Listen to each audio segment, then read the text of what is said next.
Hi everyone! Welcome back sa aking channel. Matagal-tagal din tayong hindi nakapag-upload, so sinipag ako ngayon.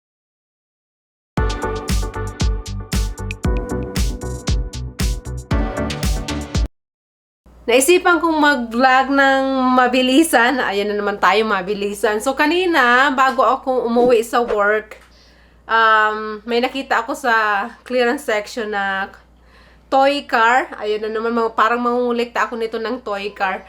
Kasi nga, dito sa US, ang ganda ng toy na car nila dito. Made in the USA talaga. Tsaka yung maganda yung pagkakagawa nila. Yung parang totoong metal talaga siya. So, magandang klaseng toy siya. So, kanina habang nag-work ako, may nakita akong nakasale na isang pirasong toy na sasakyan. So, binili natin. Ipapakita ko sa inyo kung anong klaseng toy yung nabili ko. Iipunin ko lang siya para pag umuwi ako sa Pilipinas, pamigay natin sa mga bata. Para matuwa naman yung mga bata. Pag uwi natin sa Pilipinas, kung hindi ko alam kung kailan, pag bakasyon natin, mamigay tayo ng laruan sa mga bata. Sa mga kapitbahay, sa mga bata sa barangay namin. So, kasi marami na si A lang toys so hindi niya na kailangan ng maraming car. Ang gusto ko lang na ipunin yung car talaga kasi maganda nga talaga yung klase ng car toy dito sa US. Unang sasakyan guys, ito, may kasama siyang remote. Lagyan nyo na lang ng battery, not sure AA or AAA na battery siya. Ang ganda ng quality ng sasakyan guys, yan. Ganyan yung itsura niya, di-remote siya. Sobrang ganda ng quality ng sasakyan. Nabili ko lang to, naka-sale siya ng $11. It was, the original price is 29 something, $29.98, something like that. Almost $30, but I got it for $11. Super nice car with remote. Yung pangalawa naman, gustong-gusto niya rin to. Ito talaga ang ganda ng klase ng pagkakagawa ng ng sasakyan ng laruan dito kasi made in real hindi ko masabi yung real. Yung totoong metal talaga siya. Ito yung dalawang. Sayang, dapat binili ko na marami kasi naka-sale siya ng $5. The original price is $14.98, something like that, almost $15. But I got it for $5. It was on sale for $5 and really nice toy car made of metal. Kung car toy para kay Ayla, favorite niya tong lahat ng sasakyan nito na bili. Especially yung may remote. Gustong-gusto niya yung may remote na car. And then ito rin, gustong-gusto niya rin tong maliit. Palagi niyang nilalala to everyday. Ang ganda talaga ng quality. Sobrang ganda. So ngayon mag-haul naman tayo ng pinamili ko sa Walmart pagkatapos ng work. Ito nga yung sinasabi ko sa inyo na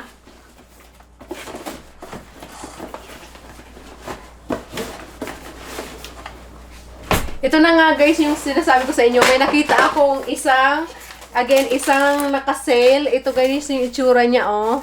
Nasa $11.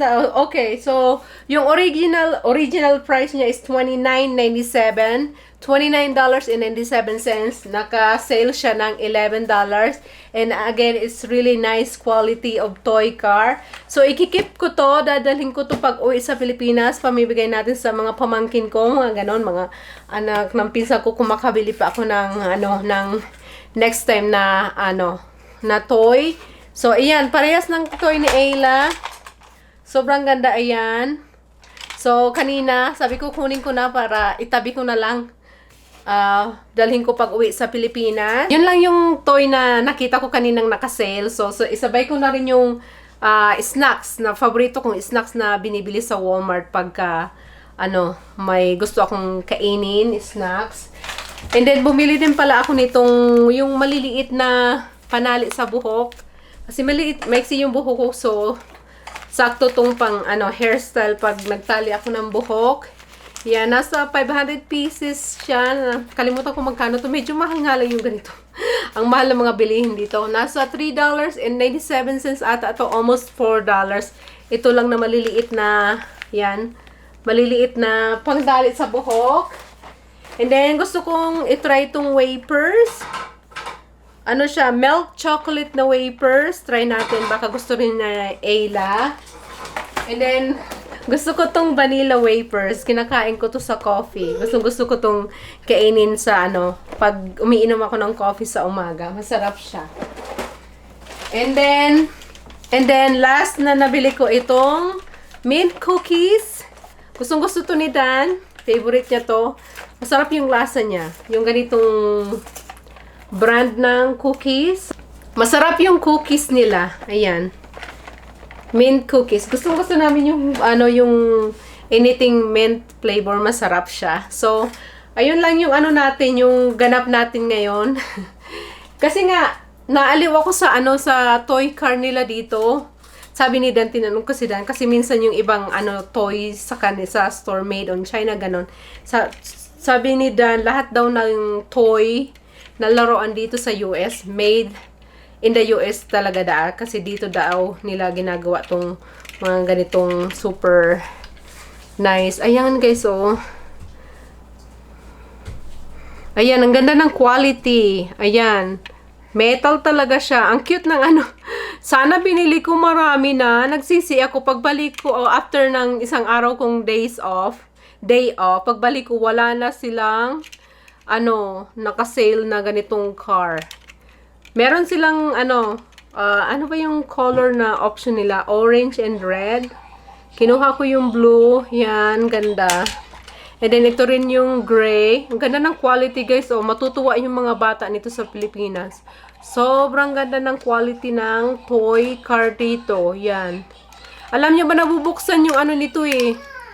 Nabubuksan yung niya, yung nabubuksan yung niya, ang tawag din, masakit yung kuko ko, natusog yung, nabubuksan, hindi ko nga alam, nabubuksan yung bintana ng sasakyan, baka masira, try na lang natin yung isa, nabubuksan to guys, oh, tingnan natin, yan, pwede mong buksan yung niya, yung pintuan niya, ang cute, yan, bukas siya, yan, sobrang ganda, yan, yung quality niya talaga ganda-ganda. Sulit yung quality. Totoong metal talaga yung quality ng sasakyan dito. Meron din naman silang toy car na sasakyan dito na plastic, pero yung mga metal talaga sobrang ganda ng quality. So natuwa ako. Next time pag may nakita tayong ulit na sale na car, ipunin natin, bili tayo ng paunti-unti para may madala ako sa Pilipinas, pamigay natin sa mga bata. Kasi natutuwa ako sa quality, ganda ng quality.